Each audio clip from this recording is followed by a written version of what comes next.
하나님께서 오늘 우리에게 주시는 말씀은 로마서 2장 1절부터 8절까지의 말씀입니다. 로마서 2장 1절부터 8절, 저와 여러분이 한 절씩 교독하도록 하겠습니다. 그러므로 남을 판단하는 사람아, 누구를 막론하고 내가 핑계하지 못할 것은 남을 판단하는 것으로 내가 너를 정죄함이니 판단하는 내가 같은 일을 행함이니라.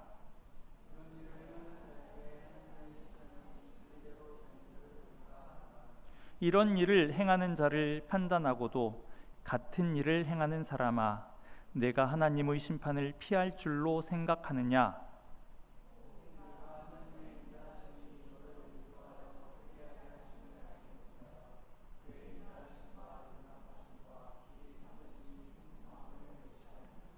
다만 내 고집과 회개하지 아니한 마음을 따라 진노의 날, 곧 하나님의 의로우신 심판이 나타나는 그날에 임할 진노를 내게 쌓는도다.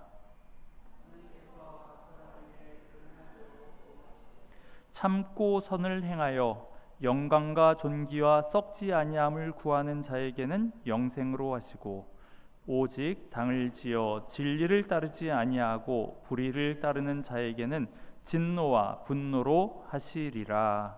아멘. 우리가 함께 읽은 로마서 2장 말씀은 1장 후반부 말씀의 연속으로서 1장 후반부에서는 하나님의 진노에 대해서 이야기했습니다. 하나님이 어떤 분이시냐 하면, 하나님은 인간에 대해서 진노하시는 하나님, 두려운 하나님이라고 했습니다. 그런데 그렇다고 해서 하나님이 진노의 하나님이라고 해서 괜히 하나님이 어떤 성질 나쁜 폭군과 같이 마구 아무데나 화풀이하는 그런 분이라는 것이 아니라, 인간이 그런 진노를 받을 만한, 천벌을 받을 만한 존재들이다라는 이야기입니다. 인간이 천벌을 받을 만한, 진노받아 싼 존재들이다. 29절, 1장 29절 이하에 나오는 악행의 목록을 보면 불의, 추악, 탐욕, 악의가 가득한 자요, 시기, 살인, 분쟁, 사기, 악독이 가득한 자요, 수군수군하는 자요, 비방하는 자요, 하나님의 미워하는 자요, 능욕하는 자요, 교만한 자요, 자랑하는 자요, 악을 도모하는 자요, 부모를 거역하는 자요, 우매한 자요, 배약하는 자요, 무정한 자요, 무자비한 자라. 이런 사형 판결을 받아 마땅한 모든 악독이 하나님을 멀리한 인간의 모습이라는 것입니다. 그런데 이제 2장 말씀을 들어가 보면은 어떤 사람들에게는 하나님에 대한 지식이 그 1장 후반부에 기록된 하나님을 마음에 두기 싫어하는 그 이방인들과 구별되는 그 사람들과 달리, 어떤 이들에게는 하나님에 대한 지식이 조금 더 뚜렷하게 주어져 있는 경우도 있습니다. 그 사람들은 남들보다는 좀 복을 받은 상황입니다. 그래서 그 사람들은, 하나님에 대해서 조금 아는 사람들은 하나님을 경외해야 되고 그분의 뜻과 말씀에 따라서 살아야 한다고 하는 그 의무감은 그 마음 가운데 있었지만 실제로 사는 모습은 그 지식에 미치지 못했습니다. 이런 사람들은 어떻게 될까요? 그래도 아는 것이 좀 있으니까, 하나님이란 존재에 대해서 뭔가 좀 알고 있으면은 좀 다를까요? 아닙니다. 성경 말씀에 따르면 똑같이 하나님의 진노를 산다라고 하는 것이 성경이 우리에게 이야기해주고 있는 정답입니다. 그 하나님에 대해서 조금 알고 있는 사람의 경우로 우리가 두 종류의 사람을 생각을 할 수 있는데, 먼저는 하나님의 그 율법을 먼저 받은, 그 구약을 통해서, 십계명을 통해서 하나님의 법을 먼저 받은 유대인들이 이제 그러하고, 또 다른 한 부류의 사람으로는 하나님이 이 자연 가운데 심으신 그 법칙을 통해서, 또는 그 마음에 있는 그 양심을 통해서 무엇이 선이고 무엇이 악인지를 어렴풋하게나마 파악을 하는데 성공한 그 이방의 그 지식인들이 있습니다. 율법을 받지 못했음에도 불구하고 하나님이 심으신 그 양심의 법에 따라서 무엇이 선이고 무엇이 악이구나 라는 것을 어렴풋하게 짐작을 하는 그런 사람이 또 있습니다. 그렇지만은 이렇게 율법을 받아서 무엇이 선인지를 아는 유대인들, 혹은 하나님이 심어 놓으신 법칙과 양심을 통해서 무엇이 선인지를 어렴풋하게 아는 그 이방인들, 이런 사람들, 그런 지식을 가지고 있음에도 불구하고 그런 사람들도 결국은 남들하고 똑같이, 모르고 있는 사람들하고 똑같이 행동을 하기 때문에 똑같이 하나님의 정죄와 진노의 대상이 된다는 말씀입니다. 하나님의 진노의 대상이 되느냐 아니면은 하나님의 그 진노에서 면하느냐 하는 것의 그 관건은 실제로 우리가 어떻게 사느냐, 어떤 행위를 하느냐에 달려 있다고 합니다. 지식을 갖고 있느냐가 아니라 실제로 내가 어떻게 사느냐, 그것이 하나님의 심판의 관건이라고 합니다. 2장 6절 말씀에 따르면 하나님은 각 사람에게 그 행한 대로 보응하시는 분이라 했습니다. 그리고 2장 7절과 8절에서는 선을 행하는 이에게는 영생으로 상을 주시고 불의를 좇는 자에게는 분노로 벌 주신다라고 하셨습니다. 이것이 하나님께서 우리에게 가르쳐 주시는 정의, justice, 정의의 원칙입니다. 선한 행위를 하는 사람, 선한 사람에게는 상을 주고 악한 행위를 하는 사람에게는 벌을 주는 것, 이것이 하나님이 생각한 그 정의입니다. 선한 행위를 한 사람이 상을 받지 못하거나 나쁜 짓을 했는데 벌을 안 받으면 그것은 정의롭지 못한 상황입니다. 그런데 하나님께서는 정의로운 하나님, 보응하시는 하나님, 선에 대해서는 갚아주시고 악에 대해서는 벌을 주시는 그런 하나님이시라는 이야기를 우리가 읽은 이 말씀에서는 우리에게 전하고 있습니다. 이 원칙은, 이 정의의 원칙은, 보응의 원칙은 성경에 기록되어 있을 뿐만 아니라 동서고금의 그 인류의 마음 깊숙이에도 새겨진 듯 합니다. 철학자 플라톤이나 키케로 같은 사람의 그 책을 보더라도 어떤 것이 정의인지, 잘하면은 상을 받아야 되고 잘못했으면 벌을 받아야 된다, 그것이 정의다라고 하는 그런 이야기가 나옵니다. 그리고 유스티니아누스 황제라고 하는 그 로마의 황제가 제정을 한 로마법이 있습니다. 그것이 오늘날까지도 대륙법 전통이 되어가지고 거의 전 세계에 그 법의 가장 기본적인 원리가 되고 있는데, 그 유스티니아누스 황제가 제정한 그 로마법에 기록된 최고 원칙도 각자에게 그의 몫을 주어라 라는 것입니다. 각자에게 그의 몫을 주어라. 그 사람이 상 받을 만한 사람이라면 상을 주고 벌 받을 만한 사람이라면 처벌해야 된다라는 것입니다.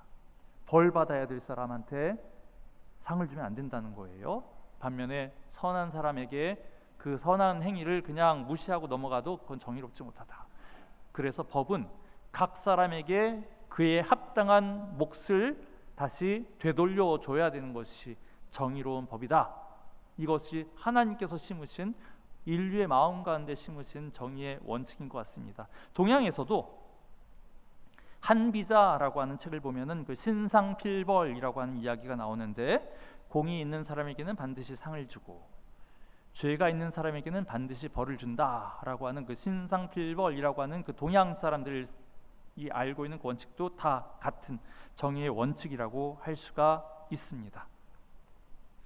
그런데 이제 오늘 이 말씀을 보면서 이제 우리가 좀 한번 도전적으로 한번 생각하기를 원하는 것은 하나님이 이것이 정의의 원칙이다라고, 하나님은 보응하는 하나님이기 때문에 각 사람이 선을 했으면은 상 주고 나쁜 짓을 했으면은 벌 줄 것이다.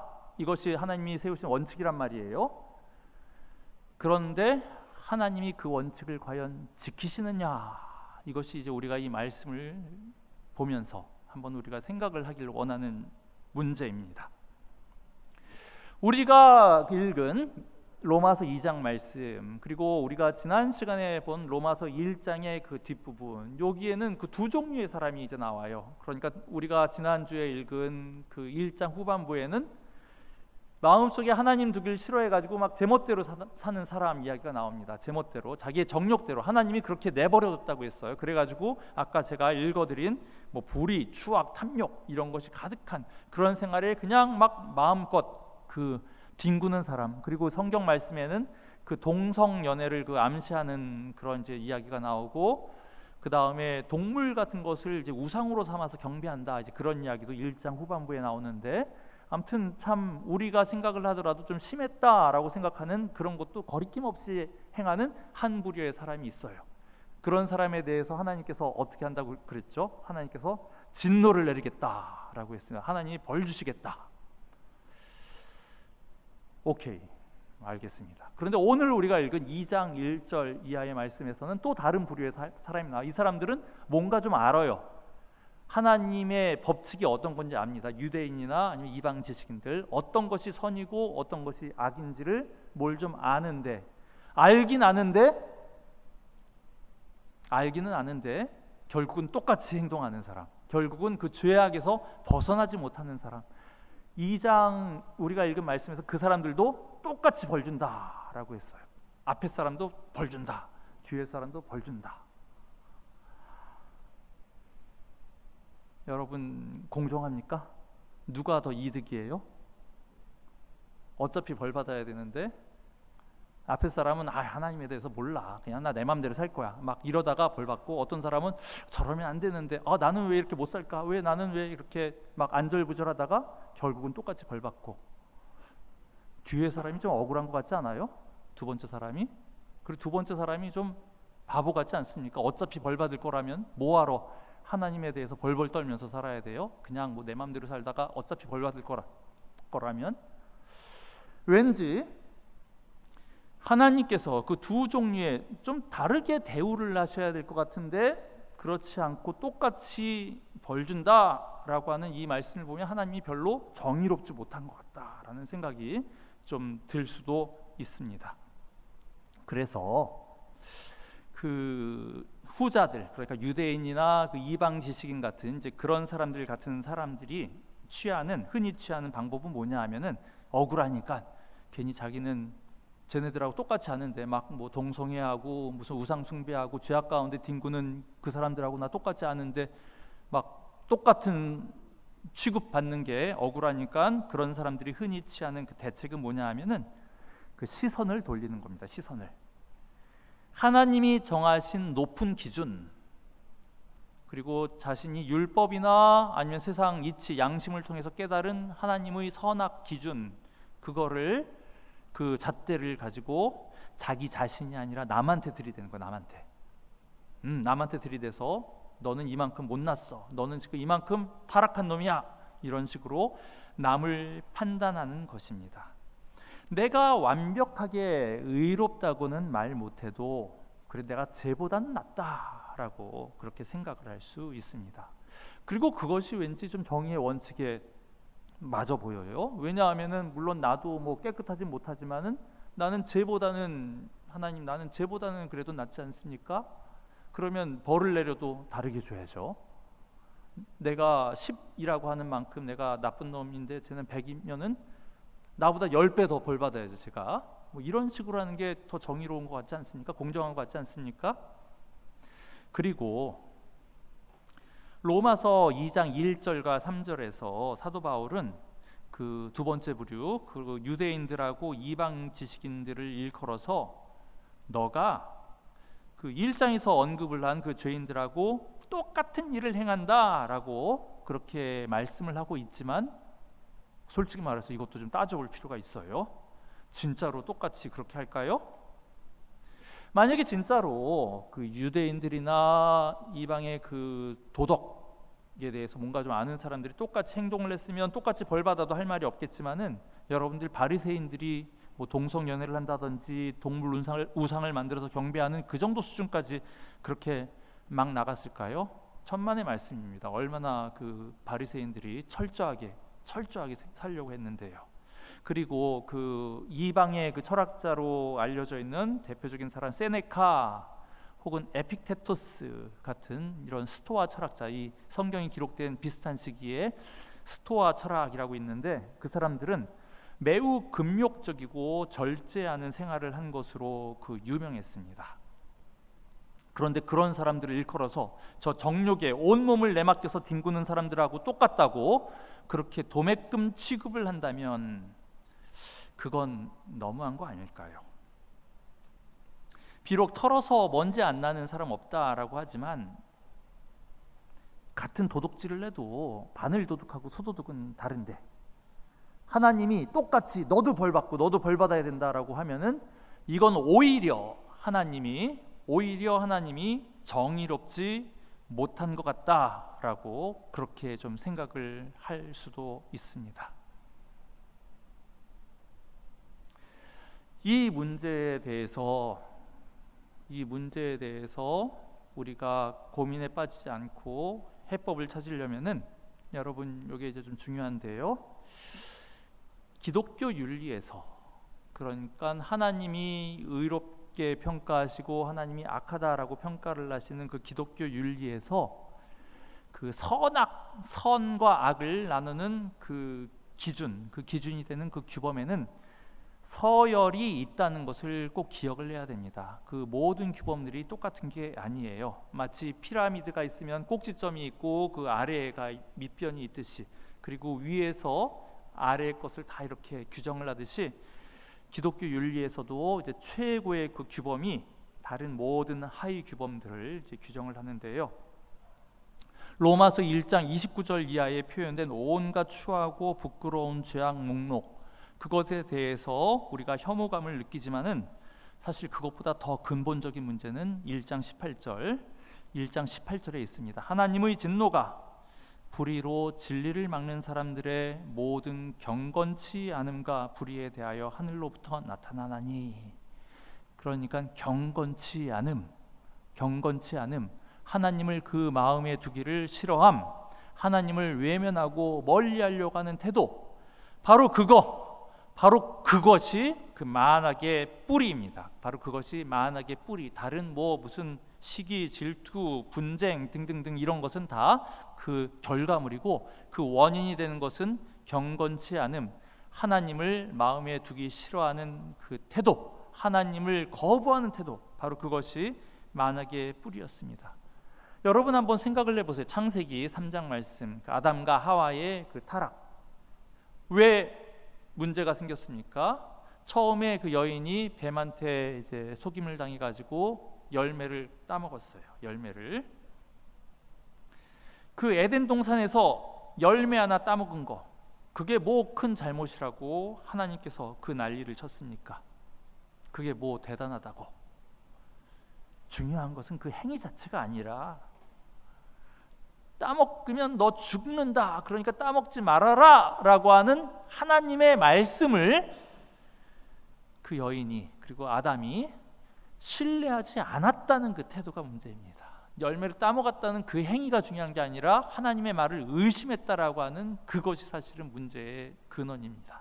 그리고 하나님의 말씀을 안 믿었던 거에는 하나님 자신을 신뢰하지 않는 것, 하나님 자신을 믿지 않고 자기 마음대로 판단을 했었던 것, 바로 그것이 그 문제였습니다. 마찬가지로 기독교 윤리에는 온갖 덕목의 그 서열이 있는데 그 최고 꼭지점에는 바로 여호와를 경외함, 즉 경건 여부, 그 경건, 여호와를 과연 경외하느냐, 하나님을 정말로 하나님의 말씀을 순종하느냐라고 하는 바로 그것이 핵심입니다. 중요한 것은 우리가 전심으로 하나님을 우리 마음 가운데 모시고 그분 말씀에 순종해 살기를 소원하느냐 여부입니다. 정의로우신 하나님은 우리가 행한 대로 갚는다라고 하셨는데, 하나님이 우리가 행한 대로 갚는다라고 하셨는데, 그때 하나님이 보시는 그 행위라고 하는 것은 우리가 마음 중심에서 누구를 섬기느냐 하는 바로 그거, 마음 중심에서 하나님을 섬기느냐, 자기 자신을 섬기느냐, 하나님을 거부하느냐, 바로 그것을 하나님이 보신다는 것입니다. 누가복음 18장에는 유명한 그 바리새인과 세리의 기도 비유가 나옵니다. 바리새인과 세리의 기도. 바리새인은 아주 기도를 길게 했어요. 하나님, 나는 다른 사람들 곧 토색하고 불의하고 간음을 하는 자들과 같지 아니하고 이 세리와도 같지 아니함을 감사하나이다 하면서 그 바리새인은 기도를 하는데 다 감사해요. 다 감사. 내용은 다 감사해요. 나는 감사해요. 왜 감사하냐? 나는 쟤처럼 죄 안 지어서 감사하고, 나는 11조 꼬박꼬박 잘할 수 있어서 감사하고, 남들은 1년에 한 번 금식하는데 1년에 한 번 속죄일에 금식하는데 나는 매주 2번씩 금식하는 것도 감사해요. 감사. 뭐 너무 멋져요. 너무 훌륭한 사람인데, 반면에 그 옆에 있는 세리는 그 성전에서 성전 뒤에 앉아서 감히 하늘을 우러러 보지도 못하고 자기 가슴을 치면서 자신이 죄인이라고 고백을 하면서 그저 하나님 날 불쌍히 여겨 주십시오, 불쌍히 여겨 주십시오라고 호소를 했습니다. 앞에 바리새인은 감사. 하나님 나 이런 것도 성공했어요, 저것도 성공했어요, 감사해요. 반면에 세리는 하나님 그저 나를 불쌍히 여겨 주십시오라고 기도를 했습니다. 그러나 예수님께서는 말씀하셨습니다. 저 바리새인이 아니고 이 사람 세리가 의롭다 하심을 받았느니라. 어째서 하나님이 그런 판단을 내리신 것일까요? 정의의 하나님이라면 잘한 것 많은 바리새인한테 상을 주고, 세리는 어떤 나쁜 짓을 보통 많이 했냐 하면은 보통 동족들의 세금을 걷는데 더 많이 뜯어갔어요. 그래가지고 자기 이익을 챙기고, 그 다음에 식민지를 하는 로마한테 바치고 하는, 구조적으로 사실은 그 죄를 지을 수밖에 없는 존재였습니다. 세리. 그래서 세리는 그냥 죄인의 대명사였고, 반면에 바리새인은 온갖 그 종교적으로 취할 수 있는 의의 대명사였는데, 예수님의 판단은 정반대였습니다. 스스로 의롭다 생각하고 자기를 높이는 자가 아니라 스스로 죄인이라고 낮추는, 그리고 하나님만 의지하는, 바로 요게 포인트입니다. 경건. 하나님만 의지하고 하나님께 고개 숙이는 그 자가 하나님 앞에 너 의롭다 여기심을 받았던 것입니다. 그냥 표면적인 것만 보면 하나님은 때때로 정의롭지 않아 보입니다. 여러분, 구약의 사울하고 다윗을 한번 생각을 해보세요. 사울왕이 뭘 그렇게 잘못을 했습니까? 구약 성경을 보면 사울왕이 하나님의 눈밖에 난 그 결정적인 계기는 아말렉과의 그 전투에서 아말렉 군사뿐만 아니라 그 가족들과 뭐 양과 소와 아무튼 그 동네에 있는 모든 걸 다 죽여라 라고 하나님이 그렇게 명령을 내렸는데, 아말렉과의 전투에서 사울왕은 그들을 진멸하지 않고 일부 괜찮은 물건들을 이렇게 남겨두었어요. 그랬더니 하나님께서 아주 화를 내시면서 사무엘 선지자를 통해서 아주 분노를 하시면서 그 사울왕을 비정하게 내치셨습니다. 반면에 다윗왕은 어떤 유부녀와의 그 치정 사건을 덮기 위해서 그녀의 남편을, 아주 근데 충성된 장군이었어요. 그럼에도 불구하고 그녀의 남편을 속여 죽음에 이르게 하고 아주 나라를 풍지박산으로 만들었습니다. 여러분, 객관적으로 볼 때 누구 죄악이 더 큽니까? 사울왕의 죄악이 더 큽니까? 다윗의 죄악이 더 큽니까? 그냥 객관적으로 보면 다윗이 더 나쁜 놈이에요. 더 훨씬 나쁜 짓을 많이 했습니다. 그럼에도 불구하고 하나님께서는, 물론 다윗의 간절한 회개가 있었지만 하나님께서는 다윗은 용서하시고 사울은 내치셨습니다. 행한 대로 갚는다라고 하는 그 보응의 원칙을 하나님께서 어기신 것 아닙니까? 표면적으로만 보면은 그렇게 보이지만 조금 더 깊이 들어가면 하나님께서는 결코 당신이 제정하신 그 정의의 원칙을 어긴 것이 아닙니다. 왜냐하면 가장 중요한 행위, 선악의 판단 기준이 되는 것은 하나님을 나의 주님으로 모시는 것, 즉 경건함 여부이기 때문입니다. 사울의 범죄가 비록 인간적으로는 다 핑계를 댈 수 있고 인간적으로는 다 설명을 할 수 있는, 이해할 수 있는 그런 것이라 해도 그는 하나님 말씀 순종하기를 만홀히 여기고 회개하지 않고 끝까지 자기 판단을 고집스럽게 앞세웠습니다. 반면에 다윗은 선지자의 지적을 받자마자 자기 죄악을 깨닫고는 이내 하나님 앞에 엎드렸습니다. 이 세상 그 무엇보다도 가장 중요한 것이 내가 하나님에게서 떨어지면 절대로 안 된다라고 하는 바로 그것임을 다윗은 내가 하나님한테 외면당하면 난 죽는다라고 다윗은 알고 있었기 때문입니다. 예수님께서 의롭다 여기신 세리의 기도, 그 세리의 기도는 바로 이러한 다윗의 정신을 그대로 반영한 것입니다. 여호와께서는 마음이 상한 자를 가까이 하시고 그 중심에 통회하는 자를 구원하시도다. 하나님이 기뻐하시는 제물은 상한 심령이라. 오 하나님, 당신은 상한 심령을 멸시하지 아니하십니다.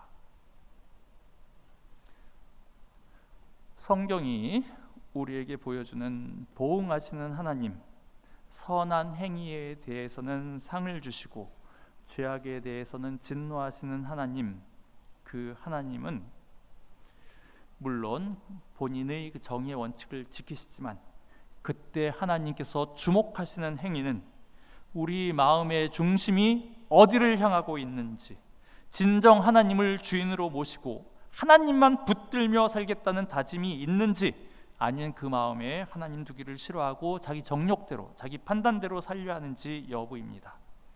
우리는 때때로 남들이 나보다 더 나쁜 사람처럼 여겨질 때 남을 판단하고 비판하려는 생각이 들기도 하지만, 그럴수록 더욱 그들을 나보다 나쁜, 그래서 쟤는 좀 욕먹어야 돼 라는 생각이 들 때 그들을 반면교사로 삼아서 자기 스스로를 돌이켜 볼 수 있기를 바랍니다. 저 사람이 지금 저렇게 행동하는 것은 지금 하나님을 마음에 두기보다는 자기 이익을 추구하는 것인데 혹시 나에게는 그런 것 있지 않나 라는 것을 돌이켜보는 그런 기회로 삼길 바랍니다. 분노와 비판을 자기 반성의 계기, 하나님에 대해 한 번 더 생각하고 나의 연약함에 대해 한 번 더 통회하는 그런 기회로 삼읍시다. 정의의 하나님은 하나님을 간절히 구하며 사모하는 영혼, 통회하며 하나님께 매달리는 경건한 영혼에게 가장 큰 복을 상으로 내려주실 것입니다.